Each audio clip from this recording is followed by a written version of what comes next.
Bocoran terbaru waktu pencairan duit pensiunan PNS Rp1 M. Pemerintah akhirnya buka suara perihal kemungkinan memberikan pegawai negeri sipil PNS kehidupan yang lebih layak saat memasuki masa pensiun. Nantinya, pensiunan PNS bisa mendapatkan dana hingga Rp1 miliar. Pemerintah sendiri berencana mengubah skema iuran pasti atau fully funded yang membuat pensiunan PNS mendapatkan dana hingga Rp1 miliar. Lantas, sudah sejauh mana pembahasan hal tersebut? Apakah akan diterapkan mulai tahun depan?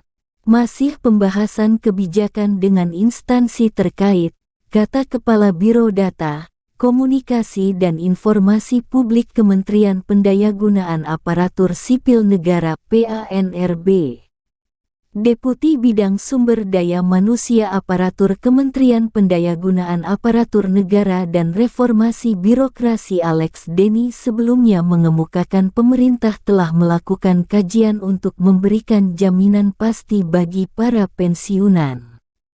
Pensiun ini memang kajiannya sudah cukup matang, bahwa tidak mungkin diteruskan defined benefit seperti sekarang, kata Alex beberapa waktu lalu.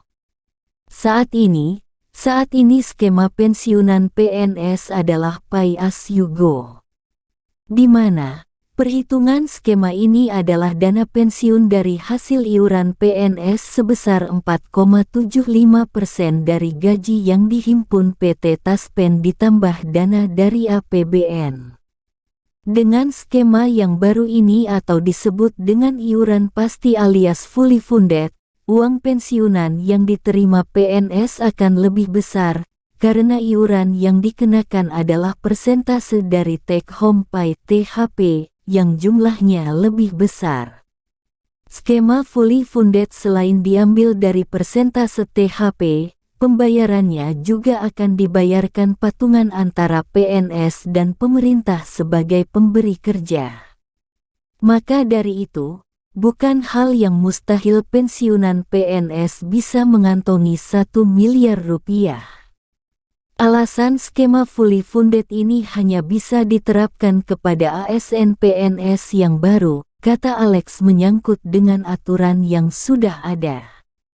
Apabila skema fully funded ini juga diterapkan pada ASN PNS yang sudah bergabung, maka pemerintah juga harus merombak perjanjian kerjanya.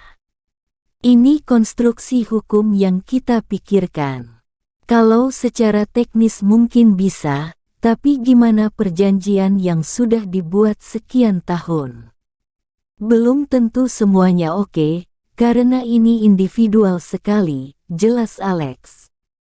Rencana perubahan skema pensiunan ini sudah dibahas pemerintah sejak 2019 silam, sehingga awalnya direncanakan bisa diimplementasikan pada 2020.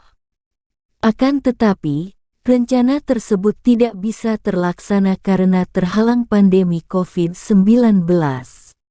Melalui skema fully funded ini, pemerintah berharap bukan hanya PNS saja yang bisa mendapatkan pensiunan, tapi juga pegawai pemerintah dengan perjanjian kerja PPPK bisa mendapatkan pensiunan. Karena ASN yang bukan PNS atau PPPK bisa saja mengiur untuk dapat JHT, jaminan hari tua, seperti di korporasi. Ini sudah mengerucut ke sana, tuturnya. Ditargetkan, skema fully funded ini bisa diterapkan pada tahun depan atau tepatnya 2023. Pasalnya saat ini otoritas terkait masih menyelesaikan payung hukumnya terlebih dahulu. Kami targetnya menuntaskan itu semua. Sehingga mungkin eksekusi 2023 secara bertahap, jelasnya.